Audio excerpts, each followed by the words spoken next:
एक बार की बात है, एक गांव में एक राक्षस हुआ करता था। वो राक्षस के साथ उस गांव वाला ने अन्याय किया हुआ था, इसीलिए वो 101 लोगों को मारने की प्रतिज्ञा ठान ली थी। इस समय वो 100 लोगों को मार के उनका उंगलियां काट के अपने गले में डाल दिया था और उसको चाहिए था और एक। तभी गौतम बुद्ध उसके सामने आ गए थे।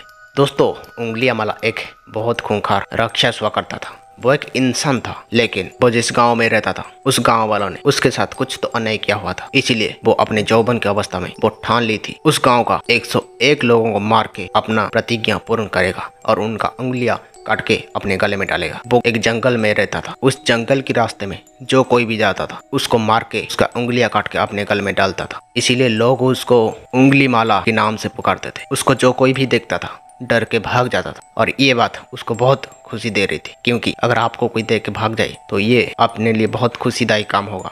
इसी प्रकार वो 100 लोगों को हत्या करके उनका उंगली काट के अपने गले में डाल दिया। एक बार उस गांव में गौतम बुद्ध आए थे। उस समय गौतम बुद्ध वो रास्ते देख के जा रहे थे। तभी पीछे से आवाज आती है, रुक जाओ संत, मैं उंगली माला हूँ, तुम कहाँ जा रही हो। गौतम बुद्ध उसको तरफ ध्यान दिए, थोड़ी सी मुस्कान देकर फिर आगे बढ़ गए। ये बात उसको हजम नहीं हुई। वो गुस्से में आ गया, फिर से पुकारने लगा, क्या तुमको मेरी बात सुनाई नहीं देती है? मैं तुम्हें बुला रहा हूँ। जब बहुत बार कोशिश की गौतम बुद्ध तभी नहीं रुके। तभी वो गौतम बुद्ध के सामने आ गया। तभी गौतम बुद्ध को बोला, हे सन्यासी, मुझे जो कोई भी लोग देखता है डर के मारे भाग जाता है। क्या तुम्हें तुम्हारी जिंदगी प्रिय नहीं है? आज मैं तुझे मार के तुम्हारी उंगली को मेरे गले में डालूंगा। फिर गौतम बुद्ध बोलते हैं, मारना है? प्रतीक्षा किस बात की? ये बात सुन के उंगली माला को बड़ा आश्चर्य हुआ। मारने की तभी मजा आता है जब सामने वाला आपसे डर के भागे, लेकिन यहाँ तो उल्टा हो रहा था। गौतम बुद्ध का ऐसा बातें सुन के उंगली माला बोलता है, मुझे जो कोई देखता है डर के भाग जाता है, परंतु तुम मुझे डर के नहीं भागे। कौन हो तुम? क्या तुम्हें मृत्यु से भय नहीं है? गौतम बुद्ध बोले, मैं मेरी मंजिल तक पहुंच चुकी हूँ, अब मुझे इस शरीर से कोई लेन देन नहीं। अगर तुम चाहो तो मेरे इस शरीर को मार सकते हो। फिर उंगली माला बोलता है, क्या तुम्हें मुझसे डर नहीं लग रहा? तुझसे क्या डरना? डरना है तो उससे डरो जो सचमुच ताकतवर हो। बुद्ध बोलते हैं। इस बात को सुन के उंगली माला बोलता है, क्या मुझसे भी कोई ताकतवर है? क्या मैं ताकतवर नहीं हूँ? बुद्ध बोलते हैं, क्या तुम एक काम कर सकते हो? वो जो पेड़ दिखाई दे रहा है उस पेड़ से 2 पत्ता लेके आओ। उंगली माला बोलता है, इसमें कौन सी बड़ी बात है? तुम कहो तो मैं पूरा पेड़ उखाड़ लाऊं। बुद्ध बोलते हैं, उससे कोई जरूरत नहीं, तुम सिर्फ 2 पत्ता तोड़ के लाओ। उंगली माला फटक से जाके 2 पत्ता बुद्ध के हाथ में थमा देता है। क्या तुम इस पत्ते को फिर से इस पेड़ पे लगा सकते हो? बुद्ध बोलते हैं। उंगली माला बोलता है, ये कैसा अजीब सवाल है, भला टूटे हुए पत्ता फिर से कैसे पेड़ से जुड़ सकता है? गौतम बुद्ध बोले, जिस प्रकार तू इस पेड़ से पत्ता तोड़ के वापस नहीं लगा सकता है, उसी प्रकार जिन जिन का हत्या तूने की है उनको भी तू जीवन दान नहीं दे सकता। इसीलिए तुझे किसी का प्राण लेने की कोई अधिकार नहीं। क्या तुम जिसका हत्या किया हो उसका हत्या के बाद तुमको अनुताप नहीं होता है? बुद्ध बोलते हैं, तुम्हारे अंदर जितने भी आंसू है, जितने भी क्रोध है, सभी निकाल दो। उंगली माला को अपने किए हुए पाप से बहुत ही पश्चाताप हो रहा होता है।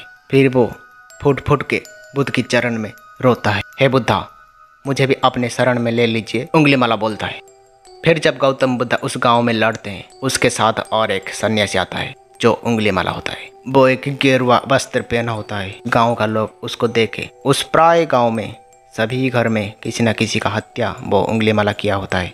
उस गाँव का लोग उंगली माला के ऊपर पत्थर फेंकने लगते हैं। तभी गौतम बुद्ध उन सभी को शांत करते हैं। फिर बोलते हैं, तुम जिसको मार रहे हो ये वो नहीं है, तुम उंगली माला को मार रहे हो। ये उंगली माला नहीं रहा, ये उस किया हुआ पाप से पश्चाताप कर रहा है। इसे बदलने के लिए आप लोग मौका दो। बुद्ध की बातें सुने उस गाँव लोग शांत हो जाते हैं।